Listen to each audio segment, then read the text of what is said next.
Hello दोस्तों, स्वागत है एक बार आपका फिर आपके यूट्यूब चैनल राम सृष्टि पॉइंट पर। मेरा नाम है जितेंद्र यादव और हम सर्कल पूरा पढ़ चुके हैं। तो आज सर्कल पर बेस्ड कुछ क्वेश्चंस करेंगे और उसके बाद हम पॉलीगन पढ़ेंगे। तो पॉलीगन बहुत ही एक छोटा सा टॉपिक है, ज़्यादा बड़ा नहीं है। आपके छोटे मोटे एग्जाम्स के लिए कई बार क्वेश्चंस पूछ लेता है, विकर्णों की संख्या, भुजाओं या एंगल वेंगल पूछ लेता है। तो मैं आपको वो पढ़ाने के बाद तब हम बात करेंगे मेंसुरेशन 3D की। तो 3D बिल्कुल बेसिक से पढ़ेंगे, जैसे हमने ये पढ़ा है। 2D सारे कंसेप्ट कराए हैं। प्रैक्टिस क्वेश्चंस की आप टेंशन ना लो। जब आपके एग्जाम्स जैसे चल रहे हैं तो ग्रुप डी जैसे आएगा तो मैं आपके लिए 25 प्रैक्टिस क्वेश्चंस का सेट ले आया करूंगा। आप उसको देखना, आपके सारे मार्क्स इंक्रीज हो जाएंगे। तो चलिए स्टार्ट करते हैं आज का सेशन बिना किसी देरी के। अगर आप इस चैनल पर नए हैं तो प्लीज़ लाइक से सब्सक्राइब जरूर कर दीजिए और बेल आइकन भी प्रेस कर दीजिए। तो देखो, जैसे पहला क्वेश्चन हमें दिया है कि यदि किसी वृत्त की परिधि 88 सेंटीमीटर है तो उसकी त्रिज्या का मान क्या होगा। तो मैंने आपको कल कंसेप्ट बताया था कि एक वृत्त है हमारे पास, इसकी जो हमें परिधि दे रखी है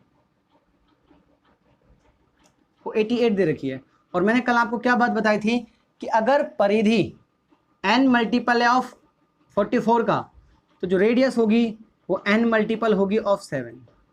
तो हमें बस ये रिलेशन देखना है कि क्या ये 44 का कोई मल्टीपल है। आप कहेंगे बिल्कुल है, ये 2 गुना है 44 का, है या नहीं है। 4 दूनी 8, 4 दूनी 8। तो आपने कहा बहुत ईजी, n की वैल्यू आपके पास कितनी हो गई, तो 2 गुणा 7। तो आप कह पाएंगे कि 14 होगा। तो रेडियस कितनी हो जाएगी, 14। अगर इसी क्वेश्चन में वो हमसे क्या पूछ लेता, एरिया, क्या पूछ लेता, एरिया। तो मैंने आपको बताया था एरिया कितना होता है, n स्क्वायर मल्टीपल ऑफ 154। तो आप आराम से कह देते कि भाई n कितना है, आपने कहा 2 का स्क्वायर, आप कहेंगे 4, तो 15 4 यानी कि आप कह देंगे 616। ये आपका एरिया हो जाएगा। तो बस ये आपको बात याद रखनी थी। मैंने आपको कल ही सारा बेसिक से पढ़ा दिया था कि रेडियस ये होती है, परिधि n मल्टीपल ऑफ अगर 44 होती है। तो तीनों चीज़ें आप आराम से निकाल सकते हैं, कोई दिक्कत इसमें नहीं आएगी। आपको कल वाली क्लास जरूर देख लेना जिन लोगों ने नहीं देखी है। तो अगला क्वेश्चन जो आपके पास है, देखो बहुत ही अच्छा क्वेश्चन है, आप उसे करके देखो। तो अगला जो क्वेश्चन है हमारे पास वो ये है कि एक तार को एक समबाहु त्रिभुज के रूप में मोड़ने पर 121√3 सेंटीमीटर स्क्वायर क्षेत्रफल घेरता है। तो एक तार था, कोई भी हमें नहीं पता ये तार है, ऐसे मान लो यहाँ पर, है ना। हमने इसको क्या किया, एक समबाहु त्रिभुज में मोड़ दिया। इसकी वजह से ये 121√3 एरिया घेरने लग गया। तो आप जानते हैं इसकी साइड x मान लो, x मान लो, x मान लो, ठीक है। तो तार लगा कहाँ पर होगा, ऐसे ऐसे ऐसे। कभी भी तार को अगर किसी डायग्राम में मोड़ा जाता है तो उसकी परिमाप की बराबर उसकी लेंथ होती है। जैसे अगर इसकी लंबाई 10 थी तो ये ऐसे करके 10 आना चाहिए था। अगर इसकी जो लंबाई थी 50 होती तो आप जानते हैं कि त्रिभुज का जो परिमाप होगा वो 50 होना चाहिए था। क्योंकि तार को अगर इसके चारों ओर या तीनों ओर मोड़ा जा रहा है तो ऐसे ही तो मोड़ा जाएगा। चतुर्भुज होता तो चारों ओर मोड़ देते, पंचभुज होता तो 5 भुजाओं में बांट देते उस तार को। तो लेंथ ही डिवाइड होती है, एरिया पे कोई फर्क नहीं पड़ता। एरिया जो इसका रहा होगा वो रहा होगा, इसका जो रहा होगा वो अलग है। एरिया अलग हो सकते हैं लेकिन लंबाई कभी अलग नहीं हो सकती है तार की। तो हमसे आगे क्या बोला हुआ है, यदि इसी तार को वृत्त के रूप में मोड़ा जाए तो वृत्त का क्षेत्रफल क्या होगा। अब इस तार को हमने किस में मोड़ दिया, वृत्त में। हमसे इसका एरिया पूछा है। तो आप जानते हैं कि इसका एरिया निकालने के लिए मुझे इसकी रेडियस पता होनी चाहिए। तो हमने कहा चलो भाई पहले हम इसका लेंथ निकाल लेते कि तार एक्चुअल में कितना लंबा है। तार यहाँ पर कितना लंबा होगा, 3x, तभी तो हमने x किया। तो हमने कहा कि भाई देखो इसका अगर हम एरिया निकालें तो भुजा स्क्वायर √3/4 होता है, जो कि कितने के बराबर है, 121 इंटू √3। आप कहेंगे √3 से √3 कट जाएगा।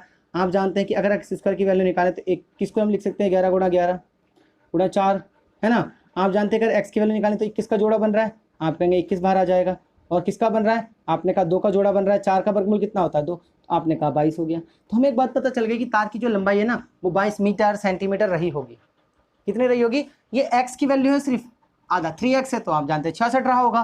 तो हमने ये कहा कि हमें इस त्रिभुज का एक साइड मिल गया 22। तो अगर हम इसका परिमाप निकालें, त्रिभुज का परिमाप कितना होता है, समबाहु त्रिभुज का आपने कहा 3x होता है। ये किसके बराबर होना चाहिए, वृत्त के परिमाप के, क्योंकि एरिया तो नहीं होता है बराबर। लेकिन अगर हम बात करें तो देखो तार यहाँ पर यही तो लगी हुई है।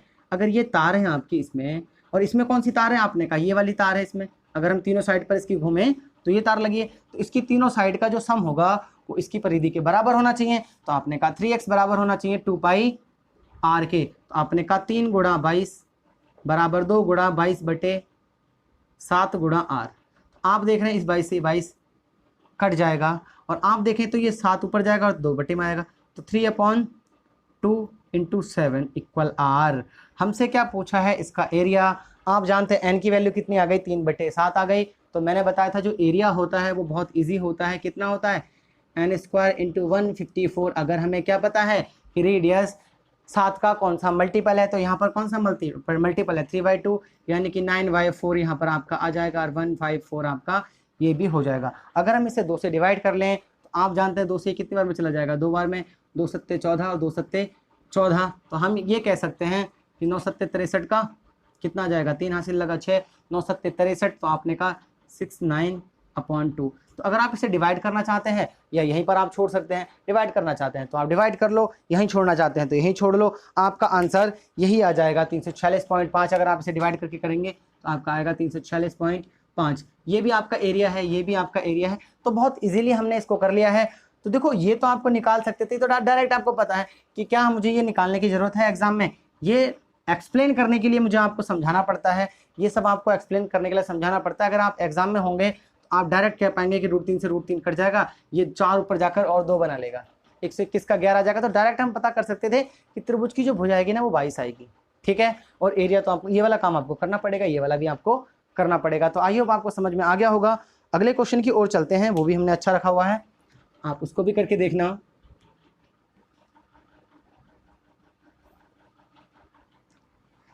तो अगला जो क्वेश्चन है आपके पास वो ये है कि एक वर्ग और एक वृत्त का क्षेत्रफल बराबर है। भाई एक वर्ग है और एक क्या है, वृत्त है, इसका एरिया और इसका एरिया आपस में क्या है, बराबर है। हमने लिख लिया भैया एरिया इनके क्या है, बराबर हैं। हमसे क्वेश्चन में क्या बोला हुआ है, यदि वर्ग की भुजा को 30% बढ़ा दिया जाए। भाई इसकी भुजा 30% बढ़ रही है, ठीक है। और हमसे बोला है आगे क्वेश्चन में, और वृत्त की परिधि को 20% कम कर दिया जाए, वृत्त की परिधि को 20% कम कर दिया जाए, ठीक है। वृत्त की परिधि को 20% कम कर दिया जाए तो वृत्त के क्षेत्रफल में कमी का वर्ग के क्षेत्रफल में वृद्धि से अनुपात याद कीजिए। तो आपको पता है कि हम इसमें क्या लगा सकते हैं। देखो आपको एक बात पता है कि जो परिधि का रेशियो होगा वही किसका रेशियो होगा, त्रिज्या का रेशियो होगा। जो इसकी साइड का रेशियो है वही इसके क्षेत्रफल में हम आराम से निकाल सकते हैं। तो आप जानते हैं कि इसका जो क्षेत्रफल होता है वो लंबाई गुणा चौड़ाई या फिर भुजा गुणा भुजा होता है। तो आप यहाँ पर टोटल चेंज लगा सकते हैं a% + b% + ab% अपॉन 100। और आप जानते हैं कि अगर इसकी रेडियस 20% कम होती तो परिधि भी 20% कम हो जाती। अगर परिधि 20% कम हुई है तो सिंपल सी बात है रेडियस भी 20% कम हो जाएगी। और इसका एरिया भी कितना होता है, πr²। r की मल्टीप्लाई हो रही है ना 2 बार, तो यहाँ पर भी हम a% b% लगा सकते हैं। जैसे इसका एरिया x² होता है तो इसमें और इसमें कमी हो रही है तो ऐसे ही x² हो रहा है, तो आप 2 बार a% b% यहाँ पर लगा लो। तो हमने कहा यहाँ पर भी हम a% + b% + ab%, यानी कि टोटल चेंज यहाँ पर भी हम अप्लाई कर सकते हैं। इजीली हो जाएगा इसलिए कर रहे हैं, वरना आप वैसे भी कर सकते हैं कि भुजा में 20% की कमी होती है, इतने से इतने, इतने से इतनी हो गई, तो आप एरिया भी कर सकते हैं, तो वैसे भी कर सकते हैं। तो देखो यहाँ पर कितना हो जाएगा 30 और 30 60, 60 में से आपका कितना प्लस हो जाएगा 9, तो यह आ जाएगा 69% की क्या हो गई, इसके एरिया में बढ़ोतरी हो गई। यहाँ पर अगर हम बात करें तो ये माइनस का है 20 और 20 माइनस का 40 आ जाएगा। और आप जानते हैं माइनस की माइनस से गुणा होगी तो प्लस का 4 यहाँ पर घट जाएगा, तो आपका ये कितना आ जाएगा 36% की कमी हो गई। हमें निकालना है किसका, कमी का वृद्धि से अनुपात। तो आप निकालेंगे तो 36/69 कितना करेंगे, आप जानते हैं ये 12 बार कट जाएगा, ये 23 बार कट जाएगा, यही आपका आंसर है। तो 12/23 आपका आंसर हो जाएगा। बहुत ही ईजी है, आप आसानी से कर पाएंगे। अब देखो अगर आप इसे ऐसे नहीं करना चाहते तो आप जानते हैं 30% का मतलब कितना होता है 3/10। तो फिर हमें यहाँ ना क्या करना पड़ेगा, पहले कमी निकालनी पड़ेगी, प्रतिशत में लंबा पड़ेगा कि भाई 10 से 7 हो गया तो पहले स्क्वायर कितना करेंगे 100 होगा, अब 49 हो गया तो देख रहे हैं आप 69 की कमी आ रही है। तो ऐसे करने का कोई फायदा नहीं है, ऐसे करने का कोई फायदा नहीं है, तो हमें खाली में करना पड़ेगा। तो आप आराम से ऐसे करें, बहुत ही ईजिली आपका हो जाएगा। तो आप ऐसे करो, आसानी से आपका आंसर आ जाएगा 12/23। आपको ये लगाना आना चाहिए कि टोटल चेंज हम कहाँ पर अप्लाई कर सकते हैं। तो देखो अगला जो क्वेश्चन है आपके पास वो ये है कि वृत्त का क्षेत्रफल 22 सेंटीमीटर बढ़ जाता है। भाई एक वृत्त रहा होगा, इसका क्षेत्रफल कितना बढ़ गया 22 सेंटीमीटर बढ़ गया। कब, जब इसकी त्रिज्या में 1 ऐड किया गया था। तो पहले त्रिज्या r थी, अब त्रिज्या कितनी हो गई r+1। तो इसके एरिया और इसके एरिया में कितने का अंतर है, आपने कहा इसके और उसके एरिया में है 22 सेंटीमीटर का अंतर। तो हम क्या करेंगे, अंतर कर देंगे। आप जानते हैं कि इसका एरिया कितना होगा, आपने कहा πr², r कितना है r+1 का स्क्वायर, माइनस इसका कितना होगा, आपने कहा πr², जो कि कितने के बराबर है 22 के। क्वेश्चन में हमसे क्या पूछा हुआ है, हमसे क्वेश्चन में पूछा हुआ है वृत्त की मूल त्रिज्या क्या होगी, यानी कि r का मान पूछा है। पाई कॉमन लो और 22/7 उसकी वैल्यू पुट कर लो, तो यहाँ बचेगा देखो r+1 का होल स्क्वायर, तो r² +1 + 2r, ये a + b का होल स्क्वायर खोला माइनस का r² = 22। आप जानते हैं इस 22 से 22 निपट जाएगा, 7 उधर जाएगा, तो यहाँ पर r से r खत्म। आप जानते हैं 2r + 1 की जो वैल्यू होगी वो 7 होगी। आप यहाँ से r की वैल्यू निकालेंगे तो 3 आ जाएगी। तो यानी कि मूल त्रिज्या कितनी होगी 3, अभी कितनी होगी त्रिज्या 4। तो देखो इजी क्वेश्चन है, बस आपको कंसेप्ट समझ में आने चाहिए, आप कोई भी क्वेश्चन आसानी से कर लेंगे। तो आई होप आप इसे नोट कर रहे होंगे। अगले क्वेश्चन की ओर चलते हैं, वीडियो को रोक कर नोट कर लेना, अपने नोट्स को बना लो। नोट्स बनाने का फायदा बहुत ज़्यादा ये होता है कि एंड टाइम पे आप सिर्फ नोट्स को पढ़कर देखकर भी जा सकते हैं ना, लेकिन वीडियोस को क्या आप स्किप कर देखते रहेंगे तो बीच में एड्स आएंगे वगैरह वगैरह। तो आप क्या करें, नोट्स बना लें, लास्ट में अगर आप ऐसे इनके कंसेप्ट भी पढ़ के चले जाएंगे तो क्वेश्चंस को आप सॉल्व कर लेंगे। तो अगला क्वेश्चन है कि एक कार का पहिया 220 मीटर जाने में 500 चक्कर लगाता है। तो मान लो भैया ये कार का पहिया है, ये क्या कर रहा है 220 मीटर जाएगा, तो ये कितने चक्कर लगाएगा, आपने कहा 500 चक्कर लगाएगा, 500 चक्कर लगाता है। तो बस हमें देखो इसका बहुत ही इजी कंसेप्ट है, इसमें कोई दिक्कत नहीं है, इतना इजी कंसेप्ट है कि आपको मजा आ जाएगा इसे सीखने के बाद। तो हमसे क्या बोला हुआ है कि एक कार का पहिया 220 मीटर जाने में 500 चक्कर लगाता है, पहिए का व्यास ज्ञात कीजिए। यानी कि मुझे 2r की वैल्यू बतानी है, क्योंकि आप जानते हैं व्यास तो दुगना होता है, ये r है ये r है, तो व्यास कितना होगा 2r, तो हमें 2r की वैल्यू बतानी है। तो अच्छा मुझे एक बात बताओ कि अगर पहिया एक चक्कर चलेगा, ऐसे घूमेगा, तो वो अपनी परिधि के बराबर तो चलेगा। पहिया घूमता किसके अकॉर्डिंग है, परिधि के अकॉर्डिंग। तो आपने कहा वो एक चक्कर में कितनी डिस्टेंस कवर करता है, एक चक्कर में आपने कहा 2πr, 2πr तो करेगा। आपने कहा यहाँ तो उसने 500 चक्कर लगाए हैं, तो यहाँ पर उसने कितनी डिस्टेंस कवर करी होगी, आपने कहा 500 चक्कर में जो उसने डिस्टेंस कवर करी होगी वो 500 गुणा पाई इंटू 2r लिख ले रहे हैं। ठीक है, मैं लिखने का वजह बताऊंगा कि 2r मैंने ऐसे क्यों लिखा। तो देखो मेरे हिसाब से उसने इतनी डिस्टेंस कवर करी होनी चाहिए थी अगर वो 500 चक्कर लगाता है पहिया, लेकिन क्वेश्चन में तो 220 बोला है, यानी कि ये वाली जो डिस्टेंस है वो 220 के बराबर है। तो आपने कहा 500 गुणा पाई की वैल्यू 22/7 हम पुट कर रहे हैं। ठीक है, और ये 2r को आपको छेड़ना नहीं है, क्यों नहीं छेड़ना, यही तो हमें निकालना है 2r डायमीटर। तो आपने कहा यह है 220 के बराबर। आपने एक 0 से एक 0 काट दिया, इस 22 से 22 कट गया, 7 ऊपर जाएगा और 50 नीचे आएगा, तो 2r की जो वैल्यू आएगी वो 7/50 आ जाएगी। और आप जानते हैं हम 2r को क्या लिख सकते हैं, डायमीटर, यानी कि 7/50 आपका क्या हो जाएगा, इसका डायमीटर हो जाएगा। रेडियस निकालता अगर वो तो कितना हो जाता, r/100 हो जाता। तो है ना इजी। अगर आप इसको पढ़ना चाहते हैं तो देखो बहुत लोगों को लगता है ये बहुत दिक्कत वाले क्वेश्चन है, बस आपको याद रखना है कि वो एक चक्कर में 2πr डिस्टेंस कवर करता है। अगर वो 2πr करता है तो जितने मर्जी चक्कर लगवा लो, मल्टीप्लाई में तो लिखना है। ठीक है, तो सूत्र याद करने की कोई जरूरत ही नहीं है, कंसेप्ट है, सिंपल सी बात है कि एक चक्कर में वो 2πr चलता है, तो 500 में वो 500 गुणा बाकी 2πr चलेगा। ये डिस्टेंस हमारे हिसाब से है, क्वेश्चन ने तो 220 बोला, बस इक्वल कर दो, आंसर आपका सेकंड में आ जाएगा। तो अगला क्वेश्चन और करते हैं, इसको रफ कर लेते हैं। आई होप आपको ये क्लास पसंद आ रही होगी, तो प्लीज़ अपने दोस्तों के साथ शेयर जरूर करना और सब्सक्राइब भी कर दो यार, क्या जा रहा है तुम सबका, अगर सब्सक्राइब कर दोगे तो। देखो जो अगला क्वेश्चन है हमारे पास वो ये है कि दो वृत्तों का जो व्यास है वो क्रमशः वर्ग की भुजा तथा वर्ग के विकर्ण है। तो दो वृत्त हैं, हम बना लेते हैं, एक ये है और एक ये है। तो जो इनके व्यास है ना वो एक वर्ग के विकर्ण और भुजा है। आप जानते हैं कि अगर मैं इसकी ये जो वर्ग है इसकी भुजा पर बना होता है, यानी कि ये वाला होता, इसकी जो रेडियस होती वो a/2 होती। ठीक है भाई, a/2 होती या नहीं होती। अब ये वाला जो वर्ग बनाया गया वो इसके विकर्ण पर बनाया गया, यानी कि a√2 पर बनाया गया है। तो आप जानते हैं कि जो इसका विकर्ण है इसको a लिख लो, पूरा विकर्ण मानते हैं, यहाँ आधा करने की जरूरत नहीं है, तो a√2 होगी। यानी कि इसका जो विकर्ण होगा, यानी कि इसका जो डायमीटर होगा वो a√2 होगा, और इस वाले का डायमीटर कितना होगा a, क्योंकि क्वेश्चन में यही तो बोला है कि एक वर्ग की भुजा पर बन रहा है, एक वर्ग के विकर्ण पर बन रहा है। तो अगर वर्ग के विकर्ण पर बन रहा है ऐसे करके, आप जानते हैं इसका जो होगा वो ये होगा, और ये वाला ऐसे बन रहा है तो यहाँ पर ये हो जाएगा।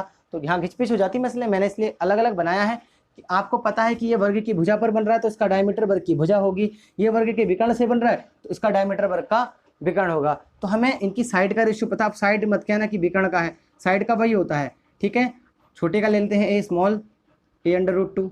आप जानते हैं कि हमें क्या पता चल गया, इसकी साइड का रेशियो पता चल गया कि 1/√2 है। हमसे क्वेश्चन में पूछा इसके एरिया का रेशियो क्या होगा, तो अभी हम ये बात करके आ चुके हैं कि स्क्वायर होता है एरिया, तो 1 और 2 आपका क्या आ जाएगा, इसका एरिया का स्क्वायर आ जाएगा। तो यानी कि आपका एरिया का रेशियो जो होगा वो 1/2 होगा। इजीली आप कर पा रहे हैं इस क्वेश्चन को। अगर आप इस मेथड से करने की कोशिश करेंगे तो खाली लेंथ ही आपको पड़ेगा। तो आई होप आपको समझ में आ गया होगा। अगले क्वेश्चन की ओर चलते हैं। देखो बहुत ईजी है, हार्ड नहीं है कुछ भी, बस आपको क्वेश्चन समझ में आने चाहिए, क्वेश्चन क्या क्या रहा है। यहाँ पर बच्चे कंफ्यूज हो जाते हैं कि कहाँ पर हम छोटे वाले को बनाएं, कहाँ पर बड़े वाले को बनाएं। कितना सिंपल था कि जो छोटा वाला है वो वर्ग की भुजा पर बन रहा है, जो बड़ा वाला है वो वर्ग के विकर्ण पर बन रहा है। तो क्या आपको वर्ग के भुजा का और विकर्ण का रेशियो नहीं पता? डायरेक्ट भी कर सकते थे कि हम 1/√2 होता है, डायरेक्ट आंसर निकाल सकते थे कि 1:2 आपका आंसर आ जाएगा। तो अगला जो क्वेश्चन है वो हमसे ये बोला है कि किसी 5 सेंटीमीटर त्रिज्या वाले वृत्त का क्षेत्रफल उसकी परिधि का कितना प्रतिशत है।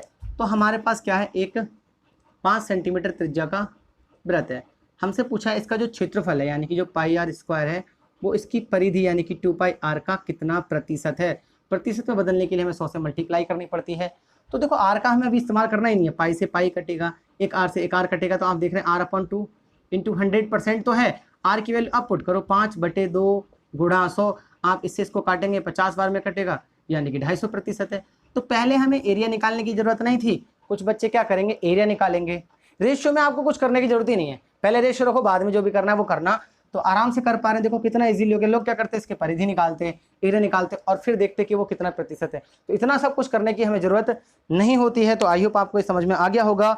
अगले क्वेश्चन की ओर चलते हैं और देखते हैं कि क्या आप उसको आसानी से कर पा रहे हैं या नहीं कर पा रहे हैं।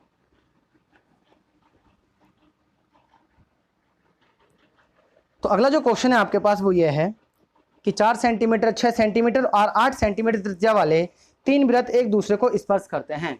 तो भैया है देखो, एक है ये 4 सेंटीमीटर त्रिज्या का, ये है भैया 6 सेंटीमीटर, इससे थोड़ा बड़ा बना लो, और एक ये 8 सेंटीमीटर त्रिज्या वाला एक वृत्त है। तो हमने कहा चलो भैया 8 वाला भी बना लेते हैं। क्या कर रहे हैं, ये तीनों एक दूसरे को स्पर्श कर रहे हैं बाहर से। इनके सेंटर पॉइंट यानी कि केंद्र को मिलाकर एक त्रिभुज बनाया गया ऐसे। हमसे पूछा इस त्रिभुज का एरिया। तो आप जानते हैं कि अगर इसकी त्रिज्या 6 है तो ये भी 6 होगी, ये भी 6 होगी, इसकी 4 है तो ये भी 4 होगी, ये भी 4 होगी, इसकी 8 है तो ये भी 8 होगी, ये भी 8 होगी। अगर मैं इस ट्रायंगल की बात करूँ तो इसकी ट्रायंगल की भुजा कितनी होगी, 6 4 10, 8 4 12 और 8 6 14। तो अगर हम इस ट्रायंगल को बाहर निकाल लें तो देखो इसकी जो त्रिज्या बनी है, मतलब जो भुजाएं बनी है, थोड़ा टेढ़ा मेढ़ा बना लो ऐसा ऐसा, क्योंकि ऐसे ये दिखाई देगा। तो ये आपकी 6 हो गई, 8 4 12 हो गई, एक 6 तो कोई भी नहीं है, 10 एक और एक 14 हो गई। तो हमारे पास ये भुजाएं हैं जो कि एक विषमबाहु त्रिभुज का निर्माण करती हैं।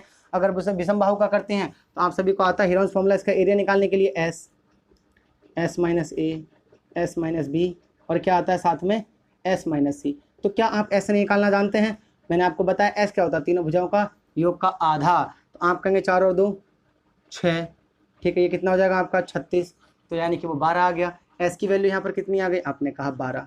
अगर S की वैल्यू 12 है तो आपने यहाँ 12 लिखा, ठीक है, नहीं 12 नहीं होगी, ज़्यादा होगी, 18 आएगी ना भाई, मैं कहूँ 36 हो रहा है ना, तो 18। तो ये कितना आ गया आपका 18। आप अगर 18 में से कितना घटाएंगे 14, क्योंकि 14 घटाएंगे तो आपका कितना बचेगा 4। अगर 18 में से आप 12 घटाएंगे तो आपका बचेगा 6। 18 में से आप 10 घटाएंगे तो बचेगा 8। इसी को सॉल्व करना है। तो आप जानते हैं कि देखो हम इसको क्या कर सकते हैं, ब्रेक करके 6 दूनी 12 6 3 18 लिख सकते हैं। 4 का तो सीधे वर्गमूल है, ये 6 है, इसको भी हम क्या लिख सकते हैं 2 गुणा 4। तो देखो जिसका जोड़ा बन जाता है वो बाहर आ जाता है, जैसे 6 का जोड़ा बना, 6 बाहर आ गया। 4 का तो आप जानते हैं 4 का जोड़ा ही बना हुआ है, वैसे 4 ही बाहर निकाल लो, वरना 2 करके निकाल लेते। आप देख रहे हैं 3 और 2 का नहीं बन रहा, तो ये मल्टीप्लाई में ऐसे लिख जाएंगे 6। तो 24√6 आपका क्या आ जाएगा, इसका आंसर आ जाएगा। बताओ हार्ड है? अगर ये क्वेश्चन आपके एग्जाम में आता ना तो बच्चे सोचता रहे बहुत लेंथी है, कुछ लेंथी नहीं है, कैलकुलेशन जबरदस्त रखो, आंसर 2 सेकंड में आपका आ जाएगा। इतने प्यार से बताने के बाद भी मुश्किल से इसमें 2-3 ज़्यादा 30 सेकंड लगे होंगे मुझे, क्योंकि मैं आपको कोई प्रैक्टिस थोड़ी करा रहा हूँ, मैं आपको पढ़ा रहा हूँ। अगर आप इसे प्रैक्टिस में करते तो मुश्किल से 10 सेकंड इस सवाल को करने में नहीं लगते। तो आई होप आपको ये बात भी समझ में आ गई होगी। आज का लास्ट क्वेश्चन हम करेंगे और फिर क्लास को ऑफ करेंगे, क्योंकि क्लास लंबी हो जाती है तो सब बोर हो जाते हैं।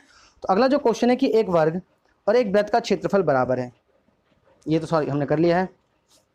क्वेश्चन ये है कि एक वृत्त तथा एक आयत का परिमाप समान है। तो एक वर्ग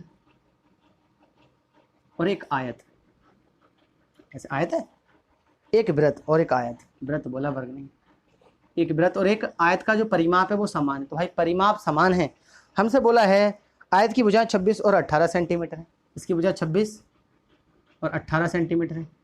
तो हमसे पूछा कि इसका क्षेत्रफल क्या होगा, ये पूछा ना क्वेश्चन में कि वृत्त का क्षेत्रफल क्या होगा। तो मुझे एक बात बताओ, इसका जो परिमाप है वो इसके बराबर है, तो इसका परिमाप कितना होता है, आपने कहा 2 पाई आर, इसका कितना होता है 2l+b।